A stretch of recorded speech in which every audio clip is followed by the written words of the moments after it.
What's happening, guys? Welcome back to the channel. Welcome back. Hope you're having a lovely day, a lovely evening, a lovely afternoon, a lovely whatever time it may be. I'm happy to find you here, and I hope that you're happy to find yourself here. Let's go ahead and let me put this down. Let's make it too much noise. Let's go ahead and listen to some more Cat Stevens. Let's move on to the next track on T for the Tillerman, which is going to be Sad Lisa. What is she sad about? No idea. We're going to find out very soon, but I hope that you guys are feeling a little less than sad. No, more than, like, happy. Like, I don't know where sad, like, less than sad. I don't want you to be depressed. I mean, like, Sad Lisa, Cat Stevens.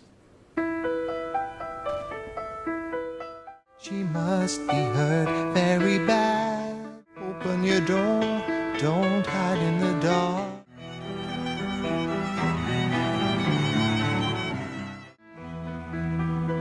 She sits in a corner by the door.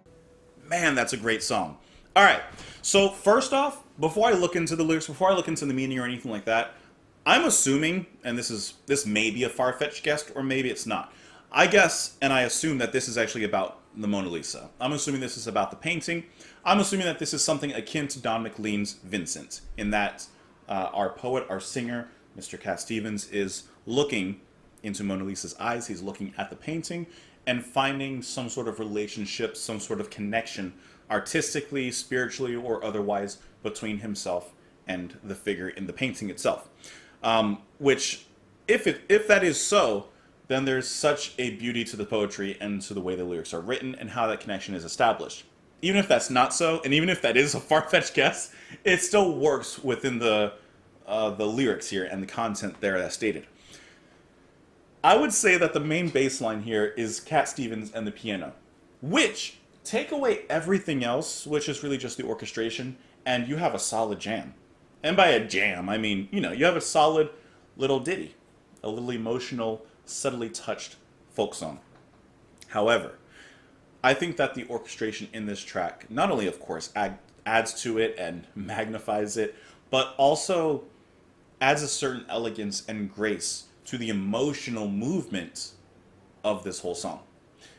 As I was listening to it, and as I was listening to the way that the violin would play alongside the flights of the music, and the way that, little swells of music would kind of stir the waters, it kind of sounded like the strings and the symphonic elements were at times just lightly caressing or lightly touching the main melodic lines of Cat himself and the piano, the vocals and the piano. The orchestra would just come in and grace it, and sometimes it would gently nudge it into a slightly different direction. But all these maneuvers, I just felt, were so perfectly balanced and truly added something to the music. Not just, let's make this sound a little bit more dramatic, let's just raise the volume, let's just add more strings, add more symphony, add more orchestra to it. That gets a bit boring, bland, and predictable. The way that it's done here, I think, shows class and composition. She hangs her head and cries on my shirt. She must be hurt very badly. Tell me, what's making you sadly? Open your door, don't hide in the dark. You're lost in the dark, you can trust me. Because that's how it must be. Lisa, Lisa, sad, Lisa, Lisa.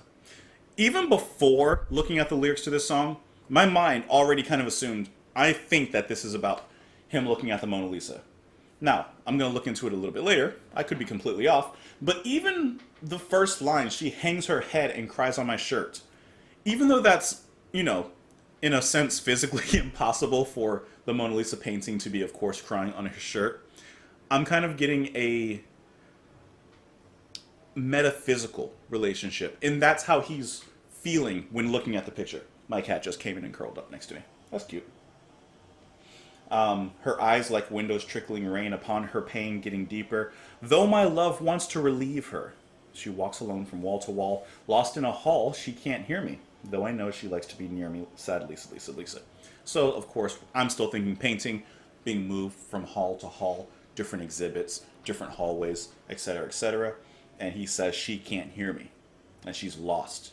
She sits in the corner by the door. There must be more I can tell her. You guys hear that? Someone's cutting the grass. It's so loud. If she really wants me to help her, I'll do what I can to show her the way, and maybe one day I will free her. Though I know no one can see her. Lisa, Lisa, sad Lisa, Lisa. So he's basically a robber, and he's going to steal from this art exhibit. No, no. But he's feeling this connection, and he's basically saying, no one understands you the way that I do. Now, before we look into the actual meaning of this song, I don't know the story behind the Mona Lisa. I don't know if it's importance or why it's so important. I don't know why it's so relevant in the art world. So there's that. There was no place I was going with that, so I can't make a connection on that level. But like I said, there is some sort of spiritual, emotional relationship going on here. Now, let's see if I can find some information about sad Lisa. Besides her emotional state at the current. Let me back it up here. Maybe I can find something, because there's nothing on Wikipedia about it. Sad Lisa meaning. Okay, song meanings. Let's go with that. Let's see. Well, that's not what I was looking for. People are relating their own stories and their own experiences to the song, but it doesn't seem to be necessarily like what Cat Stevens meant when writing this song. I'm looking at an article from EW, from Entertainment. It says that Cat Stevens breaks down every song on his breakthrough album. So let's go ahead and do a search for Sad Lisa. So, all right, I found the article about that one. It says, looking at the oncome of lonesome individuals experiencing virtual life through more and more social technology, this song seems to have a growing relevance. It was about a real sweet girl called Lisa from Sweden, who came to work in our home in 1969. Though I captured the spirit of her loneliness in this beautiful song, I can only hope she made it out of the door. Well, you see, Sake? Sometimes JP goes like 60 miles per hour when he just needs to bring it back to a slow school zone 15. So it's about a real girl from Lisa who worked in the home, and he was capturing the spirit of her loneliness there in the lyrics. Okay, so looking at the lyrics then, with that meaning, it does take on a more literal, but still just as deep meaning. But regardless of all of that, very, very beautifully played. Let me know what you guys thought of the track. You can let me know in the comments down below. You can follow me on Twitter. You can support the channel on Patreon. All of these things you can do, and so much more. The more of which I honestly don't know, but I'm sure there's things. Enjoy the rest of your day. Thank you again for being here, and I'll see you later. Bye, guys.